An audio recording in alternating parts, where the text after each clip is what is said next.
Sabi niya, ayan ang baon niya. Ginawan ko ng rice.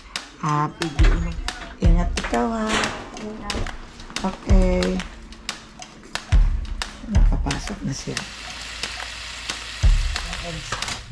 Para kay Papa Dodi. The more na pinuputulan mo siya ng kanyang talbos, ay the more na dumadami ang kanyang dahon.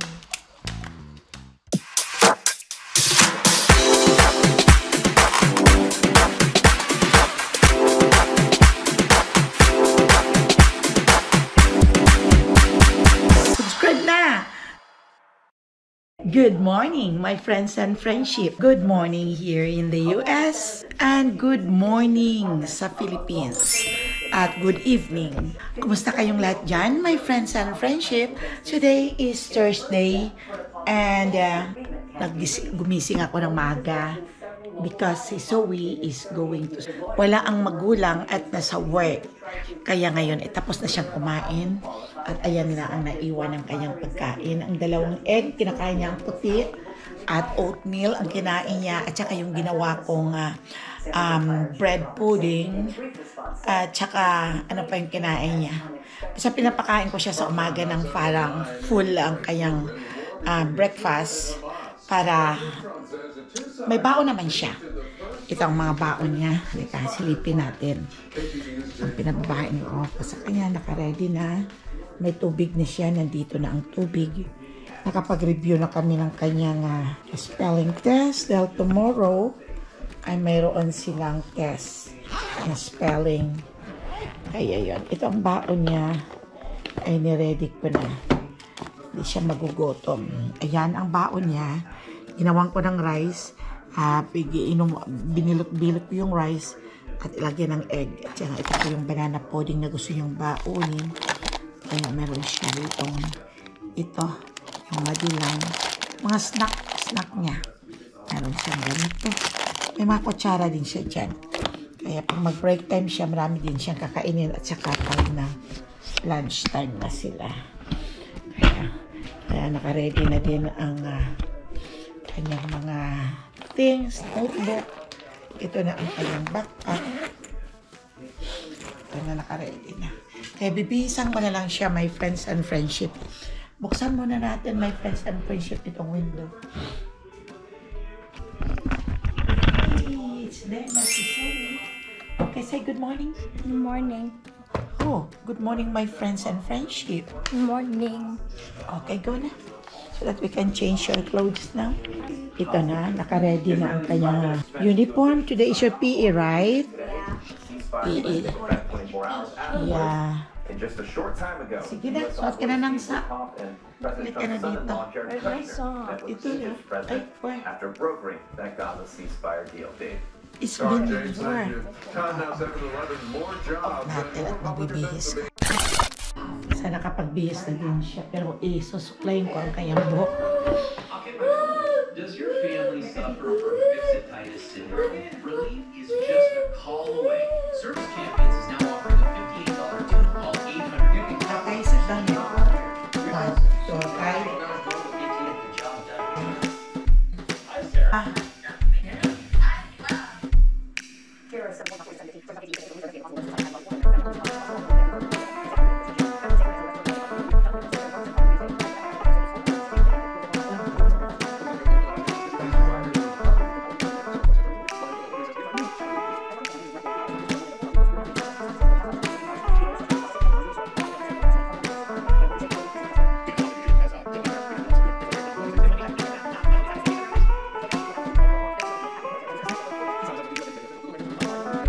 Binibihisan ko iikasi nila at sinuklay ko na yung buhok para at ang daddy niya ang maghahatid. Di ba ako nakapagkulay ng buhok pero magkukulay ako ng buhok ngayon. Maganda na naman ang weather ngayon, my friends and friendship. Tingnan nyo, umagang-umaga. Tahimik na tahimik. Walang kagalaw-galaw pero ang lamig-lamig.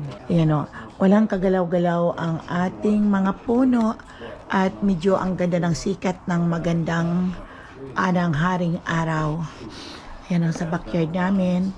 Ayun ang aking mga lemongrass Iyon ay patuloy na gumaganda din.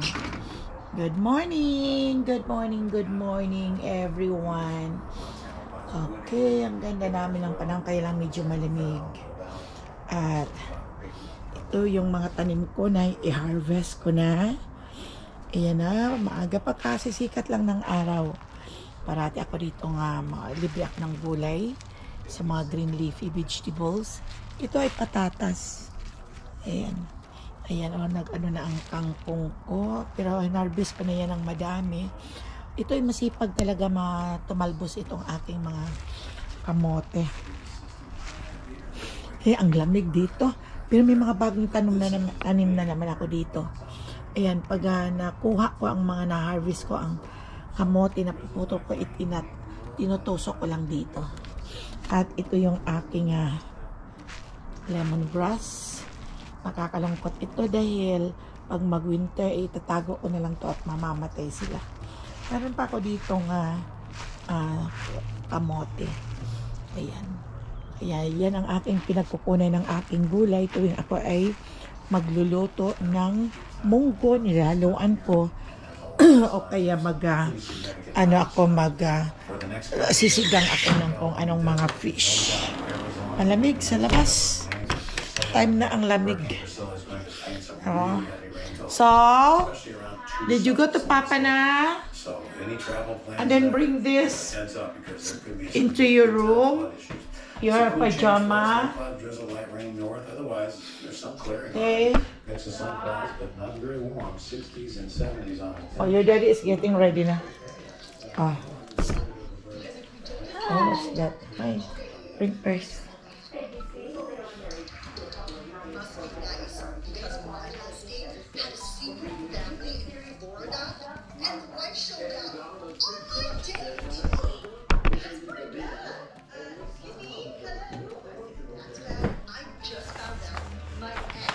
Nagbuto na ako kahapon.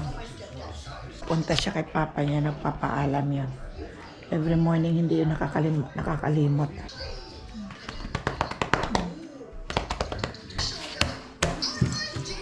Okay. Ako na lang bibit-bit. Okay. Ingat.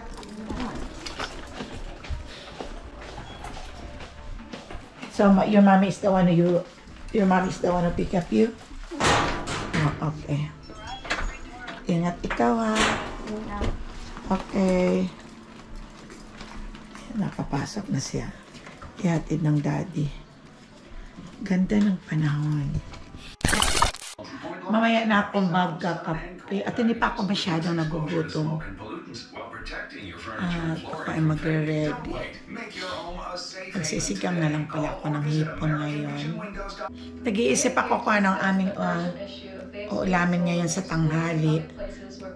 Bukas ang araw ng grocery, ang natira nilang doon ay pork, yung loin, at saka hipon. Gagawin ko lang, isisigang ko lang at haluan ko ng mga talbos ng kamote. Yan lang siguro. Hindi pa ako nagkakape.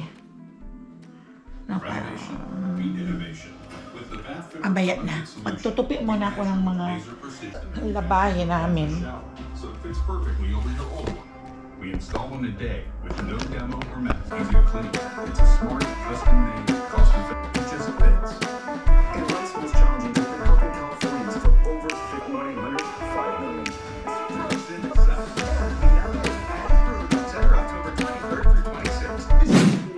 Kape muna tayo. Magtimpla tayo ng kape. May natira pa akong croissant. Nilalagay ko sa ref kasi pag hindi mo nilalagay inaamang. Magsasangag siguro ako ngayon ng rice. Papalaman ako, iinitin ko lang itong aking sasabay sa kape. Niinit ko lang ito ng 30 seconds sa microwave. Ito parati ang ginagawa ko sa umaga. pagkatapos na si Zoe, pag nakatapos na siyang kumain, ayan, okay na siya, malambot Tapos, ay tapos na siyang kumain, mabibisan ko na, ay,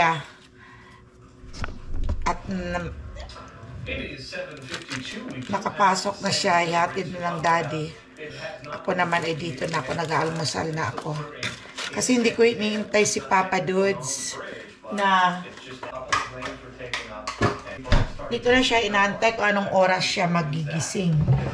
Minsan gising na siya, ayaw pa niyang lumabas. Kaya ayaw ko mag-antay doon. Kumakain na lang ako dito na mag-isa.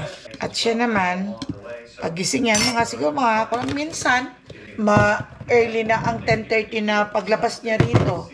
Minsan 11, kaya malapit ang mag-12. Kaya late parati ang almusal noon. Parati siyang hindi sa tamang oras. Pero yun ang kanya na yun eh. Kaya ako nauna na akong kumain at umiinom ng gamot. Isang ganito ang aking kakainin dahil may gamot ako at ako ay mag-iinit din ng bagel. Kasi not enough itong croissant na pangsangga sa gamot na iniinom mo. Manipis lang kasi yan. Liit-liit na lang pag inanom mo. Manipis yung croissant. Kaya dinadagdagan ko. Kakain sana ako ng oatmeal pero nasasawa na ako dahil kahapon oatmeal. Ito ang aking hinati kahapon. At yun lang ang almusal ko. Aabot na ako niya ng kung makaluto ako niyan ng mga 12. Kumakain na kaagad ako ng una ko kasi si Papa hindi pa kumakain. Nag-aantay pa yan ng oras. Ako naman dito ako sa kusina. Kain lang ako ng kain. Ano ang meron dito? Ang dami namang makakain. Eh hindi kami sabay-sabay dito kaya maraming hugasan. Kung sino ang nauna, siya ang kakain. Kung ako ang nauna, hinugasan ko ang aking mahugasan. Ay, yung mga iba, nagmamadali, iniiwanan lang dyan. Kapag tinatamad akong maghugas, nilalagay ko lang sa dishwasher. Tapos iniipon-ipon ko doon. At saka ko na i-dishwash. Ganyan ang ginagawa ko sa umaga, my friends and friendship. Itinatabi ko na dyan ang aking remote at ang aking cellphone kung sino ang tumatawag. Kung sino ang tatawag, malapit sa akin ang phone, hindi ako tatayo-tayo. Hindi ko lalagyan ng sapin. Ang aking dalawang ganito lang ang kakainin ko. At andito na nakaready na din ang aking mga gamot. At si Mama Ella ay magkakapitara. Breakfast na tayo.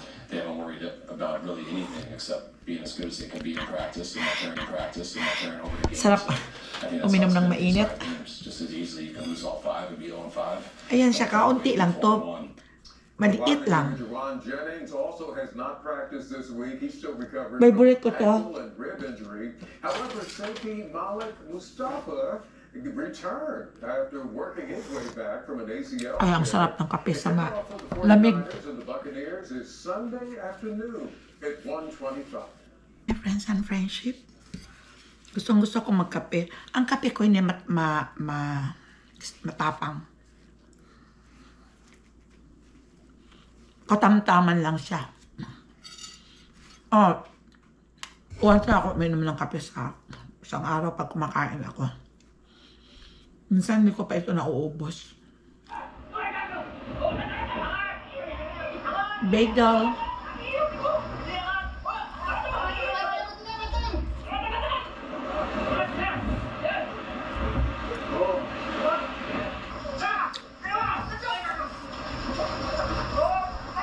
Ay, nakainom na pala ako ng aking gamot. At noong nakaraang araw, I think last day, ay talagang tumaas ang aking blood pressure. Hindi naman nagtataas na ang blood pressure ko, nagiging okay naman parati dahil hindi ko talaga nakakaligtaan ang aking maintenance everyday. Nangyari lang pag once na nagde-dehydrate siguro ako. Nagpunta kami noong last day doon sa ni Zoe, may practice si Zoe kasi sa karate niya, yung may training siya, yung pinapaaral siya ng self-defense, kaya doon nagkakarate. Kaya hindi naman ako nakaka-feel feel na nauuhaw ako, yun parati hindi ako nauuhaw, kaya yun parati nakakaligtaan ko ang water, hindi ko na-feel talaga na nauuhaw ako ng tubig. Minsan lang kapag kumakain ako, yun, uminom ako. Pag uwi ko na dito ng bahay, ay parang naggutom ako, yun lang sabi ko, nung mamadali ako, nagbihis na ako, naggutom ako. Sabi ko, magre-ready na ako ng aking dinner dahil umuwi na kami noon ay 6 o'clock. Tapos habang napiprepare ako, parang ang sama ng pakiramdam ko, my friends and friendship. Sakit ng dito ko, dito sa may batok ko, parang nangangalay. At tapos dito, parang hindi ko alam kung saan ang masakit dito sa may ulo ko. At ang sakit ng mga likod ko, yun ang felt ko talaga yan, my friends and friends. Pumunta ako sa kwarto.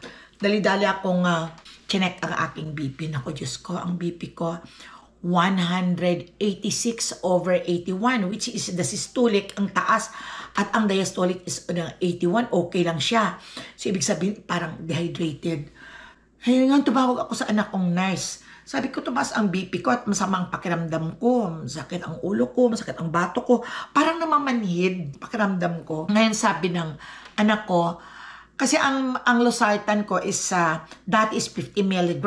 Ngayon ay kailangan ina-adjust na yung pataas dahil sa edad ko na din.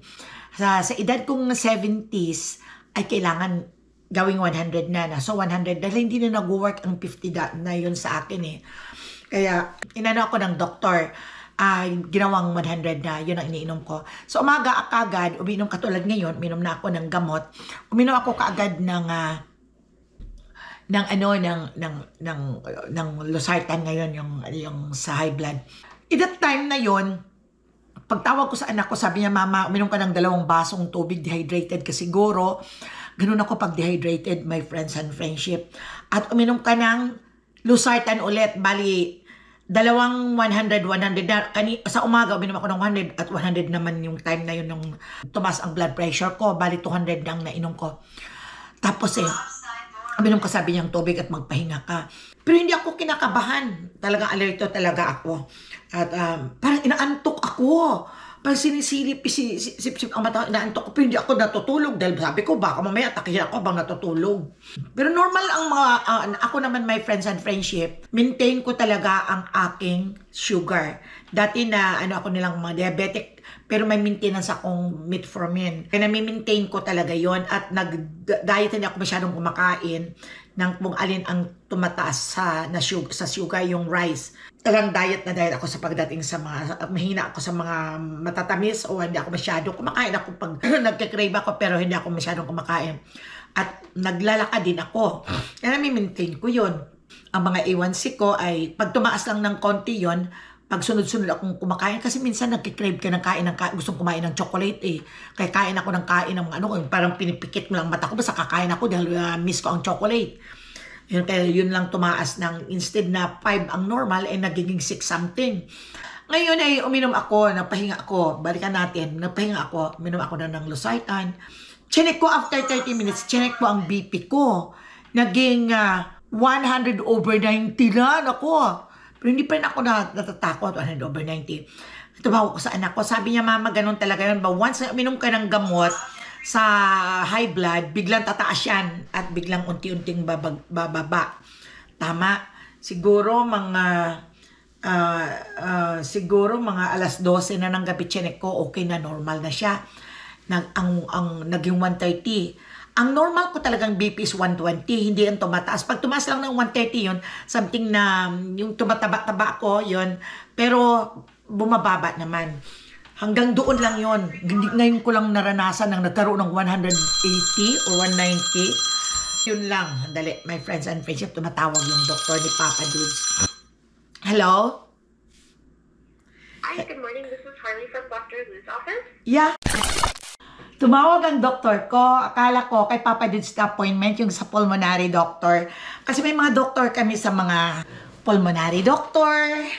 May doctor kami, primary doctor. Ang primary doctor, yun ang talagang nagtatanggap ng mga report ng mga spesyalista, kung ano ang pulmonary doctor.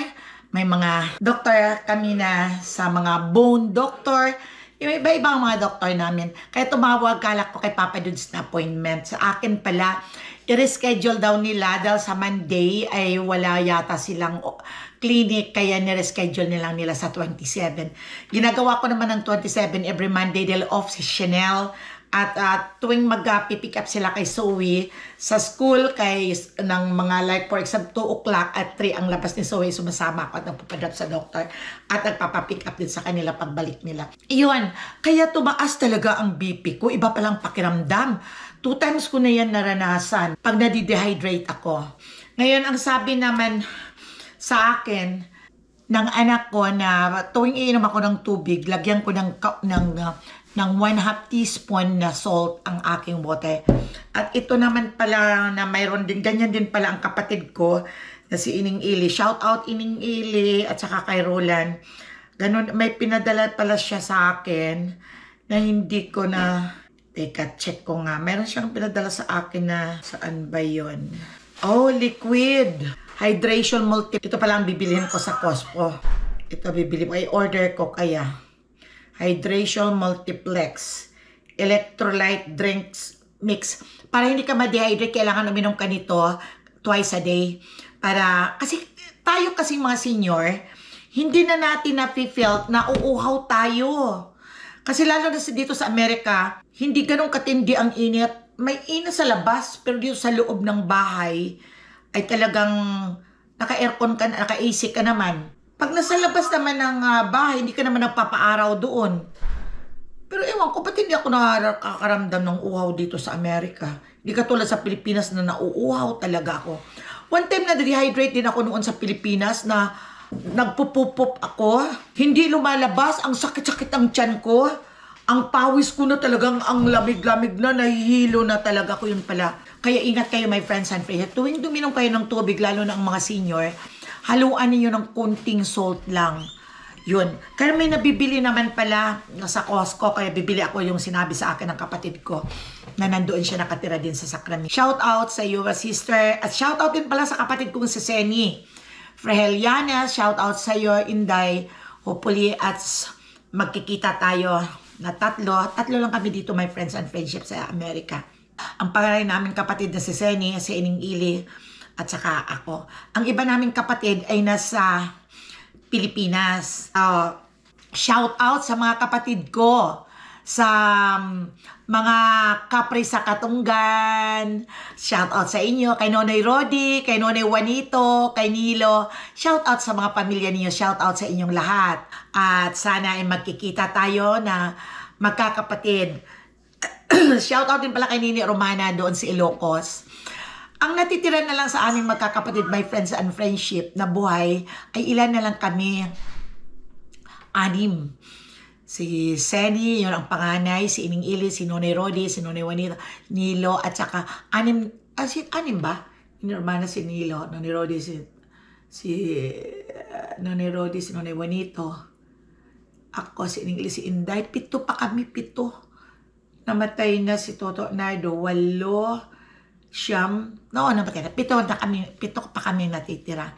Pero malayo yung iba.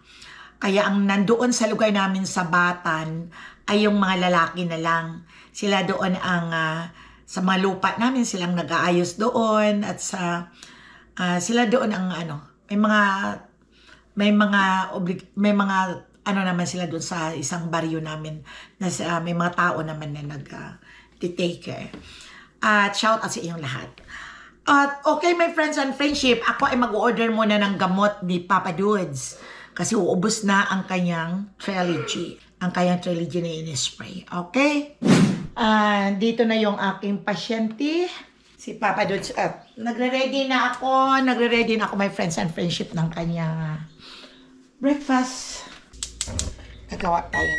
Nagluluto tayo ng bacon. Kung sa bagay, natatalsikan kasi itong aking damit ng mantika. Minsan hindi ko nagagamit ang apron. Pag naglaba ko, ang mga damit ko may mga mantika na talsik.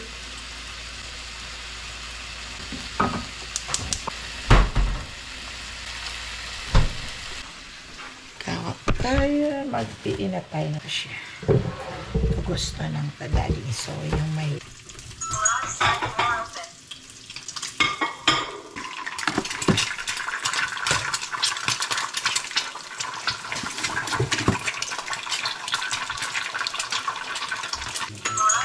Ha? Sasakag ko ito, my friends and friendship. Yan, tinabi ko lang yan. Magluluto muna ako ng eggs para kay Papa Dudi. Sabi pala niya, scramble. Yung hindi buhaghag. Iba-ibang klaseng putahe kasi.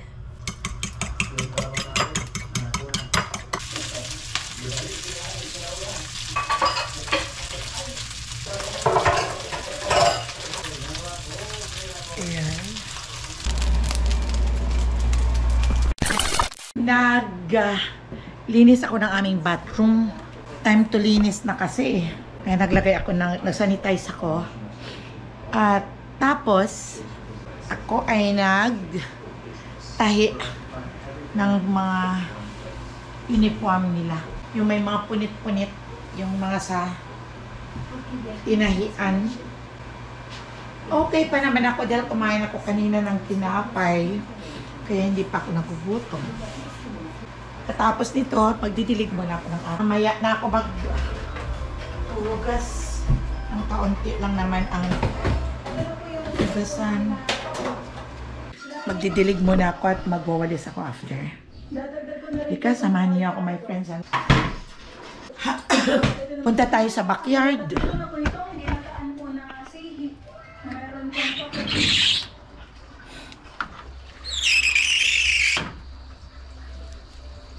Ganda ng panahon. Walang kagalaw-galaw. Mukhang iba na naman ang sitwasyon nito. Mukhang walang kagalaw-galaw ang mga dahon. Oh. Ibig sabihin, bibirada na naman pag mag-windy. Titingnan ko kung may mga talbos pa ako makukuha. Ganda, oh, taba.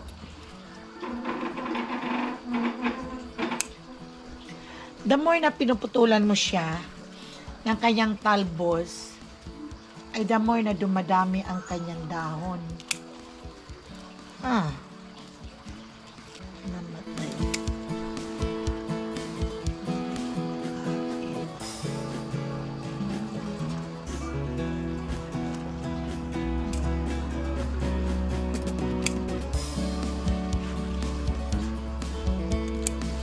Malapit na lang itong mamamatay.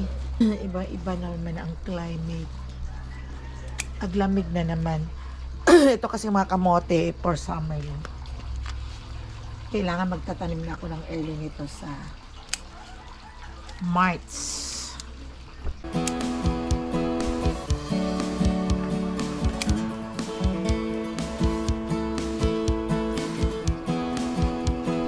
Kuhanan ko din itong kangkong.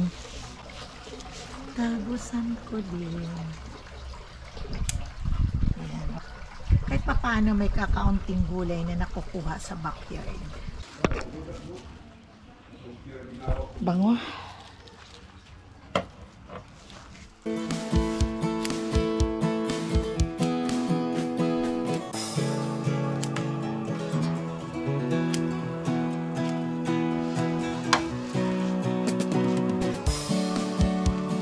Didilig muna tayo ng tanim. Ginagawang paliguan ng mga ibon yung tubig namin doon sa pump. Ginagawa nilang paliguan at inuman ng tubig. Yan sila, oh. Dumadapo yan sila dyan. Ayan, oh. Pag nilapitan ko, nilipad ang mga yan. Ito na yung tanglad at talbos. Kaunti nila ang nakuha ko.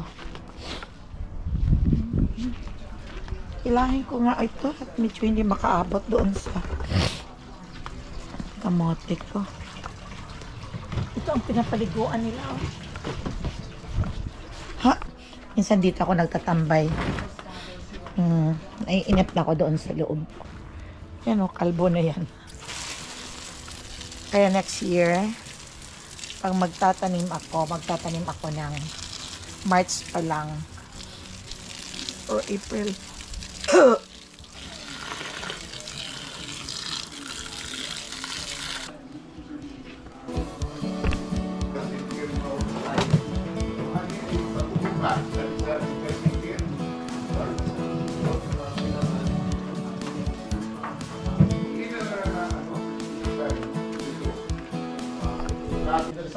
Ano din nangyari? Ha? Helicopter halin sa iyo si Davis Medical Kat po lang, helicopter?